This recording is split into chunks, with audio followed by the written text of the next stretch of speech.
Assalamualaikum warahmatullahi wabarakatuh. Halo semuanya, yang kami hormati Bapak dosen pengampu yaitu Bapak Dedi. Perkenalkan, kami dari kelompok 5 dengan saya sendiri Sri Atika Setinja dan Lilis Setiawati, Adelia Puspitasari, Anissa Dwi Ananta, Artika Sari Depia. Pada kesempatan kali ini kami akan mempresentasikan hasil proyek kami yaitu Sistem Manajemen Mahasiswa. Aplikasi ini dirancang untuk membantu proses pengolahan data akademik mahasiswa melalui pengolahan data pengguna, data mahasiswa, dosen, mata kuliah,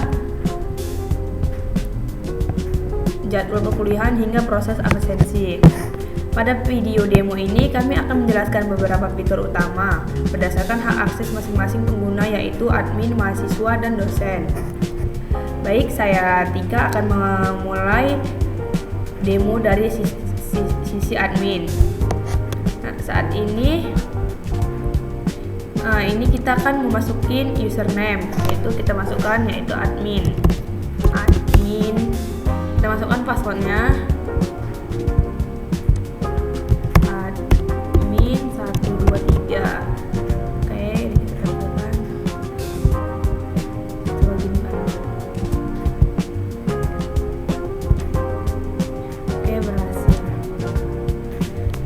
Saat ini saya sudah masuk menggunakan akun admin pada halaman dashboard admin terhadap beberapa menu utama yang digunakan untuk mengelola sistem.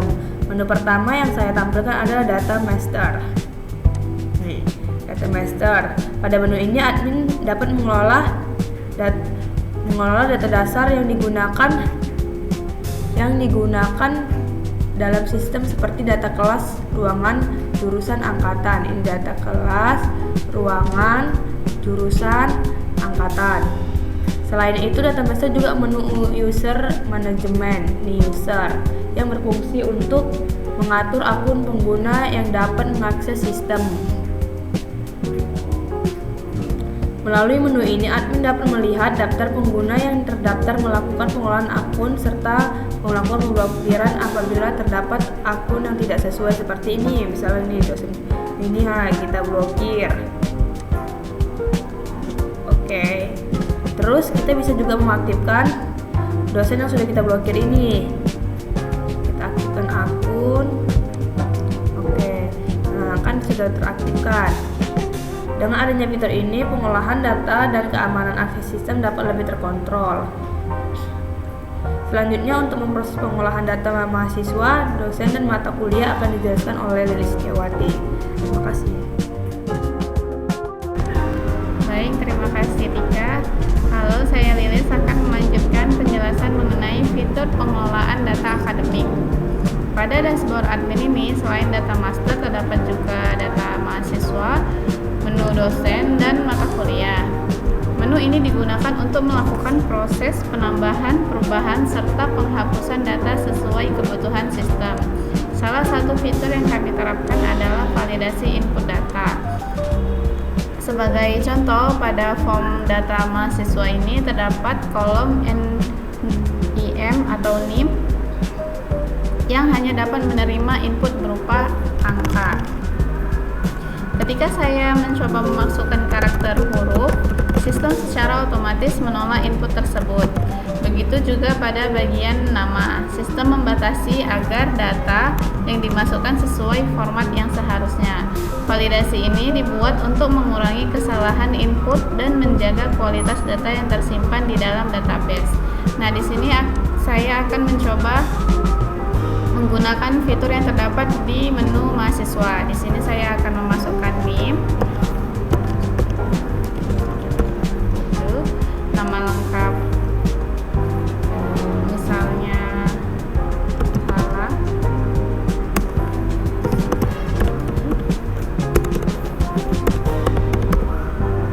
terus jurusannya Sistem Informasi dan angkatan tahun 2023. Untuk kelas saya atur di semester 1 dan password 1, 2, 3, 4, 5. Kita simpan. Nah, secara otomatis di menu mahasiswa tadi akan tersimpan di dashboard ini.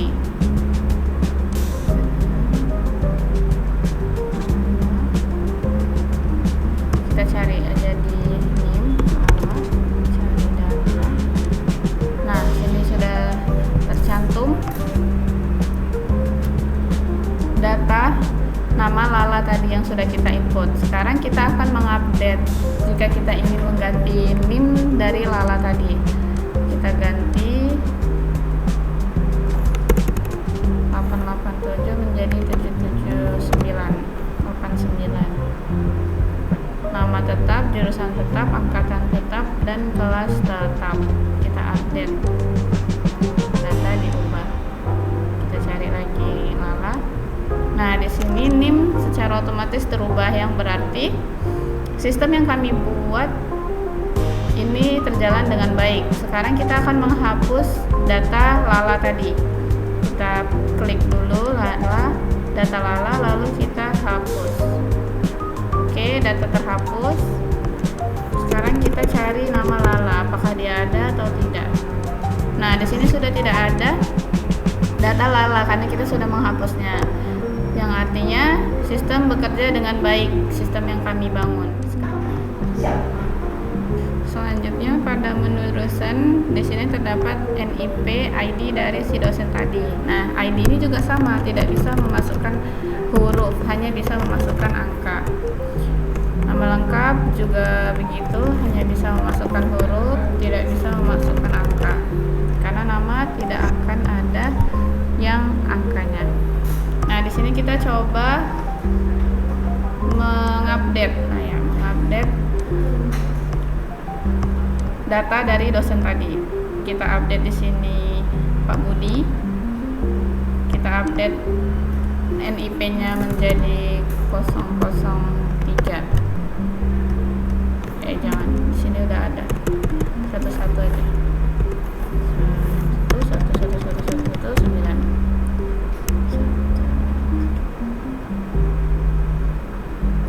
Kita simpan. Nah, data dosen disimpan. Maaf, salah. Seharusnya kita update datanya, bukan kita simpan. Kalau simpan, kita akan memasukkan data dosen yang baru, lalu kita simpan. Kalau kita mau update, harus diubah, lalu klik update. 10222333. Sebagai contoh ya, kita update. Nah, data dosen di sini terupdate. Sekarang kita cari nama Bapak tadi, Bapak Budi. Cari data. Nah, di sini terdapat NIM yang sudah kita masukkan tadi. NIP-nya sudah terganti. Ini kita simpan tadi karena terlanjur memasukkan data baru, namanya kita ganti, tapi kita simpan menjadi data baru di sini jadinya. Kalau yang ini kita mengupdate-nya tadi. Nah, sekarang kita akan mencoba untuk menghapus data Pak Budi yang sudah kita terlanjur kita simpan tadi. Sekarang kita hapus datanya. Nah, ini sudah terhapus ya. Coba kita cari lagi. Nah, di sini tertinggal yang 20 10 222 333 NIP Pak Budi Tambolon, yang karena yang satu lagi tadi sudah kita hapus, maka sistem ini bekerja dengan baik juga. Selanjutnya di sini selain pengelolaan data, admin juga memiliki fitur untuk mengatur jadwal perkuliahan. Untuk penjelasan mengenai fitur jadwal dan sistem pencegahan bentrok jadwal ini akan dijelaskan oleh Adel. Untuk ketika selanjutnya saya akan menjelaskan mengenai fitur jadwal perkuliahan. Pada sistem ini, admin melakukan pengaturan jadwal berdasarkan mata kuliah. Di sini kita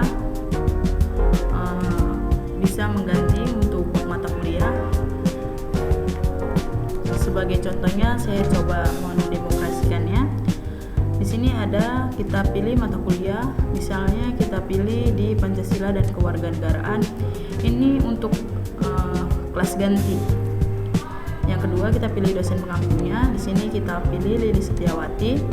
Untuk kelas, di sini juga kita bisa dipilih, misalnya kelas 3 DFB 102. Di sini kita pilih kelas ganti. Untuk lab kita juga bisa dipilih. Di sini kita misalnya mau memasukkan ke ruang 1 hari. Di sini kita masukkan tanggal di tanggal 5 misalnya. di bulan 5 di tanggal 20 di jam 9 sampai jam 11 siang. Nah, di sini bisa kita simpan. Nah, dia akan muncul jadwal berhasil simpan kalau itu tidak tabrakan sama kelas lainnya. Jadi di sini kita bisa copy. Nah, selanjutnya saya akan juga menampilkan jadwal yang saya di sini sebagai admin, yaitu saya akan menampilkan jadwal perkuliahan.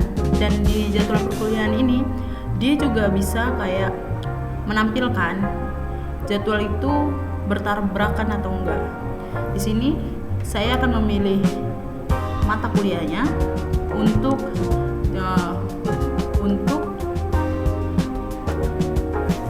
jadwal perkuliahan. Di sini saya akan memasukkan bahasa Indonesia untuk mata kuliahnya. Dosen pengampunya saya akan memasukkan Faisal Pasaribu ya. Faisal Pasaribu. Untuk kelasnya saya memilih 3 TIF 102. Untuk kelasnya kita pilih kelas reguler. Ruangannya atau labnya kita akan memilih ruang 11 di hari Senin di jam 8 sampai jam 10. Itu kita coba simpan. Jadwal berhasil disimpan. Berarti jadwal itu kosong atau tidak tabrakan. Oke, di sini kita akan menampilkan untuk jadwal yang bentrok atau yang kelasnya sudah digunakan. Kita memasukkan SI 1 yaitu Pancasila dan Kewarganegaraan dengan dosennya Ibu Lilis. Kelasnya kita di kelas 1 TIFB 102. Kelasnya itu kelas reguler, ruangnya ruang 10 hari Senin. Oke, coba kita simpan. Nah, seperti ini tampilan untuk jadwal yang bentrok. Di sini mahasiswa kelas 1 TIFB 102 sudah memiliki mata kuliah di waktu tersebut. Itu saja yang bisa saya sampaikan. Di sini admin bisa menentukan tanggal pengganti menggunakan pilihan kalender sehingga memudahkan. Dengan adanya aplikasi tersebut, perubahan data utama tetap terjaga. Selanjutnya, bagaimana data yang sudah dibuat admin dapat digunakan mahasiswa digunakan mahasiswa untuk melihat jadwal agar lebih mudah. Selanjutnya akan dijelaskan kepada teman saya Artika. Baik, saya Artika Sylvia akan melanjutkan demo dari sisi pengguna mahasiswa.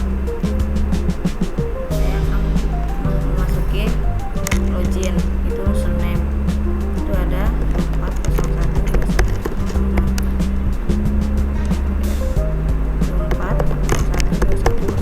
Selanjutnya ada password. Passwordnya itu 123456. Terus login. Oke, berhasil. Saat mahasiswa melakukan login, sistem akan menampilkan dashboard. Dashboard mahasiswa dengan hak akses pengguna. Selanjutnya, kita bisa melihat riwayat status kehadiran. Saya ini akan mencoba salah satu mata kuliah yaitu pemasaran digital.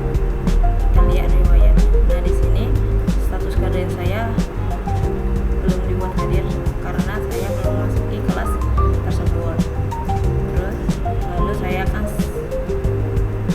klik semua mata kuliah, lihat riwayat. Nah, di sini pada mata kuliah pemrograman bahasa objek, status kehadiran saya telah dibuat hadir oleh dosen tersebut.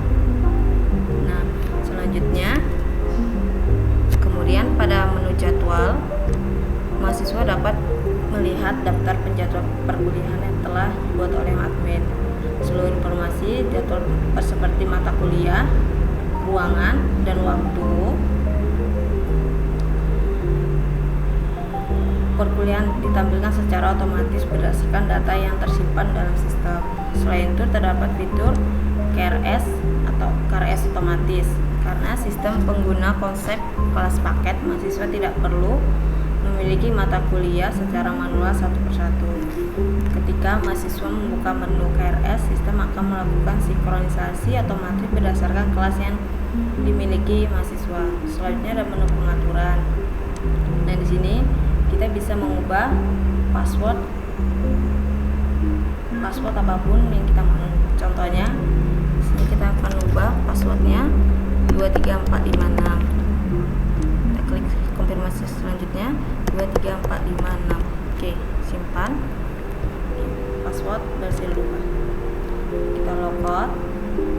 Nah, kita masukkan kembali 4012106 passwordnya. Password sudah kita ubah tadi 23456. Oke, kita login berhasil. Dengan fitur ini, proses pengisian KRS menjadi lebih cepat, mudah, dan mengurangi kemungkinan kesalahan dalam memilih mata kuliah.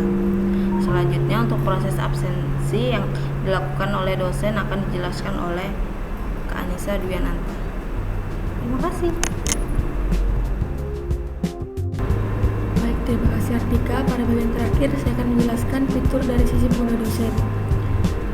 Sebelum itu di sini kita masih login menjadi mahasiswa, maka kita akan logout, lalu kita akan login menjadi dosen. Di sini kita sudah berhasil login. Setelah melakukan login, dosen dapat mengakses dashboard khusus untuk melakukan pengelolaan absensi mahasiswa. Pada menu absensi, dosen dapat memilih kelas yang akan dilakukan proses absensi. Setelah kelas dipilih, sistem akan menampilkan daftar mahasiswa yang sudah terdaftar berdasarkan data yang telah tersinkronisasi sebelumnya. Di sini saya akan membuka input absensi. Lalu di sini saya akan memilih kelas. Saya memilih kelas program berbasis objek. Lalu saya akan menampilkan mahasiswa. Lalu di sini saya akan memilih siswa yang bernama Sri Atika Setinja. Lalu di sini kita bisa mengubah tanggal. Dan di sini saya akan menandai Sri Atika Setinja hadir. Setelah data berhasil disimpan, maka dia akan terlihat hadir di sini. Lalu saya akan langsung masuk ke dalam database sistem, dan sebelum itu saya akan memvalidasikan dan simpan semua absensi ke database. Lalu di sini saya akan membuka riwayat absensi dan akan memilih kelas yang tadi, yaitu program berbasis objek, dan di sini saya akan mencari riwayat tanggalnya. Dan di sini terlihat sudah hadir mereka berdua ini. Berarti sudah berhasil. Hal ini memberikan transparansi antara mahasiswa dan dosen dalam proses pencatatan kehadiran. Demikianlah demo dari aplikasi manajemen mahasiswa yang telah kami buat. Melalui aplikasi ini, proses pengelolaan data akademik dapat dilakukan secara terstruktur, mulai dari pengelolaan data oleh admin, akses informasi oleh mahasiswa, hingga proses absensi oleh dosen. Kami menyadari masih terdapat pengembangan yang dapat dilakukan ke depannya, sehingga aplikasi ini masih dapat terus dikembangkan sesuai kebutuhan pengguna. Terima kasih atas perhatian Bapak dan Ibu dosen dan teman-teman semuanya. Wassalamualaikum warahmatullahi wabarakatuh.